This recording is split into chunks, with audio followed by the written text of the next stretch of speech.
చూడండి, ఒక పిల్లాడు, వాడికి వయసు 7 ఏళ్ళు. వీడు ఒక కంపెనీకి సీఈఓగా అపాయింట్ అయ్యాడు. అలాగే ఒక 5 ఏళ్ల పాప మీకు అద్భుతంగా పియానో వాయిస్తుంది. 3 ఏళ్ల పాప భగవద్గీతను పూర్తిగా కూడా మీకు అప్పచెప్పడం అనేది నేను పర్సనల్గా చూస్తున్నాను. ఎంతోమంది కీర్తనలు పాడతారు, పద్యాలు పాడుతూ ఉంటారు, మంత్రాలు.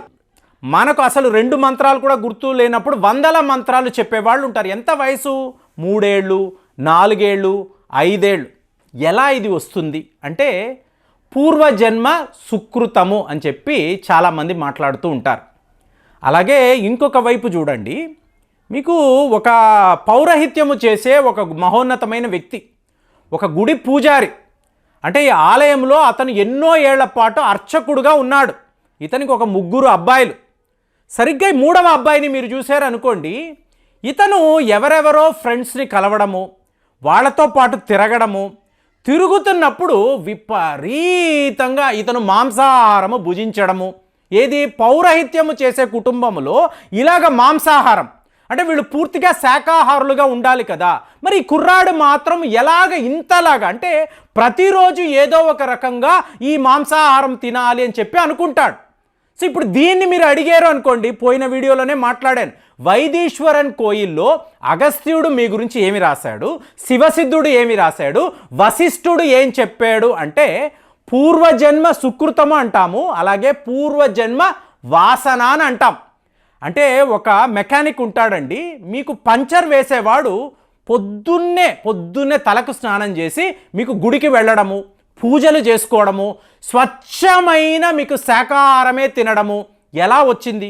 వాళ్ళ ఇంట్లో అందరూ కూడా మళ్ళీ మాంసం భుజించే వాళ్ళే అయి ఉంటారు. మరి ఇతనికి మాత్రం ఇలాంటి అలవాటు ఎలా వచ్చింది అంటే పూర్వజన్మ వాసన అని చెప్పి మాట్లాడతారు. దీనిని మీరు నమ్ముతారా, నమ్మరా? లేదండి ఇదంతా కూడా జస్ట్ ఒక ఇమాజినేషన్, జస్ట్ మన ఊహే అని మీరు అనుకుంటారా?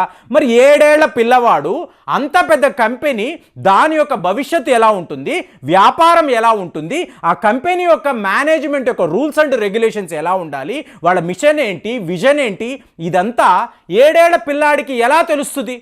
ఖచ్చితంగా పూర్వజన్మలో ఇతను చాలా పెద్ద వ్యాపారవేత్త అయి ఉంటాడు. సో దాని యొక్క పూర్వజన్మ సుకృతం అనండి, ఆ వాసన అనండి, దాని ప్రకారము ఇతనికి ఇవన్నీ ఆల్రెడీ తెలిసిపోయి ఉంటాయి. మీరు నేర్చుకోవాలి, MBA చదివి నేర్చుకోవాలి, కానీ ఆ పిల్లాడికి ఆల్రెడీ ఇవంతా కూడా అతని మెమరీలోనే ఉంటుంది. ఎందుకు? పూర్వజన్మ నుంచి కంటిన్యూవేషన్ అని చెప్పి చెప్పేవాళ్ళు. ఎవరు చెప్తున్నారు? ఈ ప్రేమ్ చెప్పడమో మీరు చెప్పడమో కాదండి, మీకు అమెరికాలో ఉండే వెర్జీనియా ఇన్స్టిట్యూట్ వాళ్ళు చెప్తున్నారు. వాళ్ళు గత 30 ఏళ్లలో 10 లక్షల మందికి పైగా ప్రజలు, ఇందులో పిల్లలు ఉన్నారు, మీకు మహిళలు ఉన్నారు, పురుషులు ఉన్నారు, వీళ్ళందరి మీద వాళ్ళు రీసెర్చ్ చేస్తూనే ఉన్నారు. నెక్స్ట్ 2 ఇయర్స్లో మీకు రీఇన్కార్నేషన్ అనేది 100% నిజమే, పూర్వజన్మ అనేది ఉంది. సో ఈ జన్మలో ఒక్కొక్కరు ఆ పూర్వజన్మకు సంబంధించిన ఆ వాసన అనండి, ఆ సుకృతం అనండి, దాన్ని పొంది ఉంటారు. దీనిని రియలైజ్ అయినప్పుడు ఇలాంటి అద్భుతాలు జరుగుతాయి. లేకపోతే 4 ఏళ్ల పిల్ల ఎంతవరకు పియానోని నేర్చుకుంది అంటే మీకు అడ్వాన్స్డ్ పియానో క్లాసెస్ కూడా జస్ట్ ఆ అమ్మాయికి వచ్చేస్తుందండి. మీకు ఇంత పెద్ద భగవద్గీతను 4 ఏళ్ల పాప మీకు ఎక్కడ ఎటువంటి హర్డిల్స్ లేకుండా, ఎటువంటి డౌటు లేకుండా పూర్తిగా స్వచ్ఛంగా పలకడం అనేది ఎక్కడా కూడా ఇంత మాత్రం బ్రేక్ లేకుండా ఆ పాప ఎలా చెప్తుందంటే పూర్వజన్మలో ఈ పాప ఒక మహాపండితుడుగా పుట్టి ఉంటుంది, ఆ వాసనే ఇవాళ తినలో మిగిలిపోయి ఇవాళ పాండిత్యం అనేది ఇలా బయటపడింది అని చెప్పి చెప్తారు. మరి ఒక నాన్ వెజిటేరియన్ తినే కుటుంబంలో ఒక వ్యక్తి పుడతాడు, కానీ పూర్వజన్మలో ఇతను ఒక అర్చకుడుగానో, లేదా ఒక గుడి పూజారిగానో, లేదా ఒక వేద పండితుడుగా ఉండుంటాడు. సో ఇప్పుడు ఇతను ఏంటంటే ఈ జన్మలో ఏదో పాపం చేశాడండి, కాబట్టి ఈ జన్మలో ఇలా మెకానిక్గా పుట్టాడు, లేదా ఇలా పంచర్ వేసేవాడుగా పుట్టాడని చెప్పి చెప్పుకుంటారు. కానీ ఆ పూర్వజన్మ ఉన్న క్వాలిటీస్ ఇంకా కూడా ఇతనిలో మిగిలిపోవడంతోనే ఇతను ఇలాగ ప్రవర్తిస్తున్నాడని చెప్పి చెప్పేవాళ్ళు చెప్తున్నారు కదా. వెర్జీనియా ఇన్స్టిట్యూట్లో ఇవాళ శాస్త్రవేత్తలు భావిస్తున్నారు అంటే ఇదంతా కూడా అంధవిశ్వాసాలు, మూఢనమ్మకాలని మీరు నేను మాట్లాడొచ్చు. మరి అంతంత పెద్ద శాస్త్రవేత్తలు దీన్ని ఎలా నమ్ముతున్నారు చెప్తున్నారంటే చూడండి, పిరమిడ్ దగ్గర పలానా దగ్గర నేను నడిచేవాణ్ణి, పలానా దగ్గర ఒక ద్వారము ఉంది, మీరు వెళ్ళి చూడండి అని చెప్పి ఇంత పిల్లాడు చెప్పాడు. వెళ్ళి చూస్తే నిజంగానే అక్కడ ఒక డోర్ ఉంది, లోపల ఒక లైబ్రరీ ఉందండి అని చెప్పాడు. వెళ్ళి చూస్తే నిజంగానే అక్కడ ఒక లైబ్రరీ ఉంది. ఇదంతా ఎలా జరుగుతుంది? ఎవరు ఈ అబ్బాయిని తీసుకోండి? రష్యాలో ఎక్కడో పుట్టిన పిల్లాడు ఈజిప్టులో ఉండే పిరమిడ్లో ఉన్న లైబ్రరీని ఎలా చెప్తాడు అంటే, పూర్వజన్మలో ఇతను ఈజిప్ట్ పిరమిడ్ దగ్గర తిరగాడాడు అని చెప్పి ఇవాళ శాస్త్రవేత్తలు చెప్తున్నారు. అంటే ఇది మీరు ఒక ఎక్స్ట్రా సెన్సరీ పవర్ అని అనొచ్చు, లేదా మీకు అతనిలో ఉండే ఆ సబ్ కాన్షియస్ మైండ్లో ఎక్కడో చదివి ఉంటాడు, అది రిజిస్టర్ అయి ఉంటుంది, దీనినే ఇవాళ చెప్పాడు అన్నప్పుడు. సో ఇవాళ డాక్టర్ విజయ్ రిషి లాంటి వాళ్ళు, వీళ్ళు వెర్జీనియా ఇన్స్టిట్యూట్లో రీసెర్చ్ స్కాలర్స్గా ఉన్నవాళ్ళు, వీళ్ళు ఏం మాట్లాడుతున్నారు అంటే, ఈ ప్రపంచము ఒక అతిపెద్ద ట్రాన్స్ఫార్మేషన్ని చూడబోతుందండి. ఎందుకు అంటే చూడండి, ఈయన ఎలా చెప్తున్నాడంటే, పుతిన్ ఇప్పుడు రష్యాకు యుక్రెయిన్ మధ్య యుద్ధానికి కారణము పుతిన్ అని మాట్లాడారు అనుకోండి, పుతిన్ ఈయన పూతనతో కంపేర్ చేస్తాడు. అంటే పుతిన్ని నరరూప రాక్షసుడు అని మాట్లాడే వాళ్ళు ఎంతోమంది ఉన్నారు. కానీ ఇక్కడ మీరు పూతనని చూశారు అనుకోండి, శ్రీకృష్ణుడికి 1 నెల వయసు ఉన్నప్పుడు ఈవిడ పాలు ఇవ్వడానికి వెళుతుంది. అంటే అందులో విషము కలపాలనుకుంటుంది, కానీ ఈవిడ ఒక రాక్షసి కదా. మరి అలాంటి రాక్షసి శ్రీకృష్ణుడికి పాలు ఇవ్వడం ఏమిటి అంటే ఏంటి? మీకు పాలు ఇచ్చే ఒక మహిళగా కూడా ఎన్నో గ్రామాల్లో పూతనకు మీకు ప్రార్థనలు చేసేవాళ్ళు. అంటే పిల్లలకి ఏమైనా హెల్త్ బాగాలేదండి, ఏదో విషము సోకింది వీళ్ళకి అనుకుంటారు, అలాంటప్పుడు పూతనకి అర్చన చేసే ఎన్నో ఆలయాలు భారతదేశంలో ఉంది. అంటే ఏంటి? మీకు ఒక రాక్షసి అట్ ది సేమ్ టైం దేవతగా కొలిచేవాళ్ళు ఎంతోమంది ఉన్నారు. సరిగ్గా ఇవాళ పుతిన్ మీద ఇంటర్నేషనల్ క్రిమినల్ కోర్టులో ఎన్నో కేసులు. మరి కేసులు ఏమిటి అంటే, ఇతను పిల్లలను అపహరించాడు అని చెప్పి ఇతని మీద కేసులు పెట్టారు. ఇలా చూసుకున్నప్పుడు ఏమైంది? పుతిన్ పూతన ఒకలాంటి పేర్లే, ఒకలాంటి అర్థమే. మరి పుతిన్ వచ్చిన తరువాతే ఇవాళ యుక్రెయిన్తో యుద్ధం స్టార్ట్ అయింది కదా. పుతిన్లో మీరు రాక్షసుడిని చూడొచ్చు, అట్ ది సేమ్ టైం యుక్రెయిన్ని కాపాడడానికి, రష్యాను కాపాడడానికి ఒక దేవత లాంటి వ్యక్తి వచ్చాడని చెప్పి రష్యా ప్రజలైతే నమ్ముతున్నారు కదా. ఈ 2 క్వాలిటీస్ పూతనలోనూ ఉంటుంది, పుతిన్లోనూ ఉంటుంది అని చెప్పి మాట్లాడుతున్నారు. అలాగే బైడెన్ అంటే నేను ఎప్పుడో చెప్పాను, వేటగాడు. ఈ వేటగాడు వచ్చిన తరువాతే ప్రపంచంలో ఇన్ని యుద్ధాలు.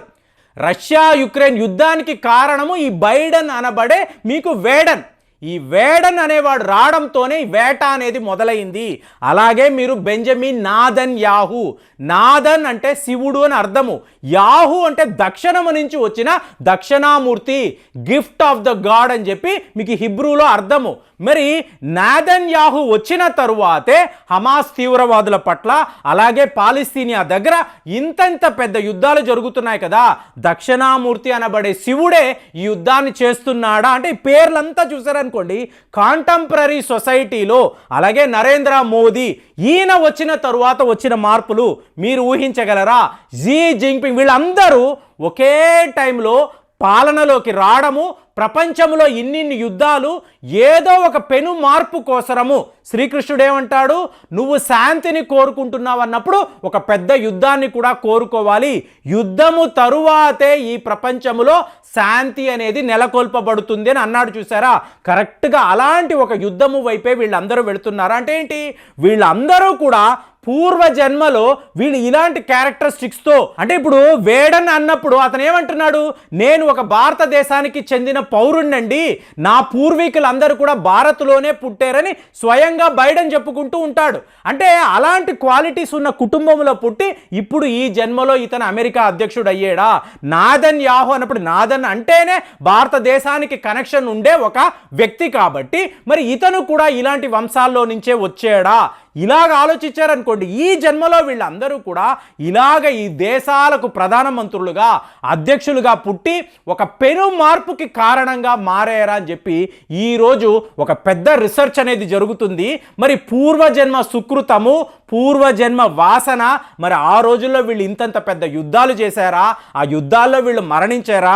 ఇవాళ ప్రిడిక్షన్ ఏమిటి అంటే, ఈ ఎలక్షన్స్ భారత్లో ఈ ఎలక్షన్స్ జరిగే లోపల ఒక అతి పెద్ద నాయకుడు మరణిస్తాడు, ఇతని మరణము ఒక పెద్ద యుద్ధానికి సంబంధించింది అని చెప్పి మీకు విజయ్ ఋషి లాంటి జ్యోతిష్యాలు చెప్పేవాళ్ళు చెప్తున్నారు అన్నప్పుడు మీరు జస్ట్ అంటే మీకు ఈ నమ్మకాలు ఉన్నాయా? పూర్వజన్మలో నుంచే నాకు ఇలాంటి క్వాలిటీస్ వచ్చేయండి కాబట్టే నా ప్రవర్తన ఇలా ఉందని చెప్పి మీరు ఎవరైనా నమ్ముతున్నారా? లేదండి, పూర్వజన్మ అనేది ఒట్టి త్రాష్ అండి, అలాంటిది ఏమీ ఉండదని చెప్పి మాట్లాడే వాళ్ళు కూడా ఎంతోమంది ఉంటారు. కాబట్టి మీ ముందు ఒక డిబేట్ ఉంది, ఒక ఆలోచన అనేది ఉంది. ఇలాంటి పూర్వజన్మ ఉందా లేదా అనేది దాని మీద అసలు మీ అభిప్రాయాలు ఎలా ఉన్నాయో తెలియజేయండి. మళ్ళీ వచ్చే వీడియోలో కలుద్దాం. జై హింద్.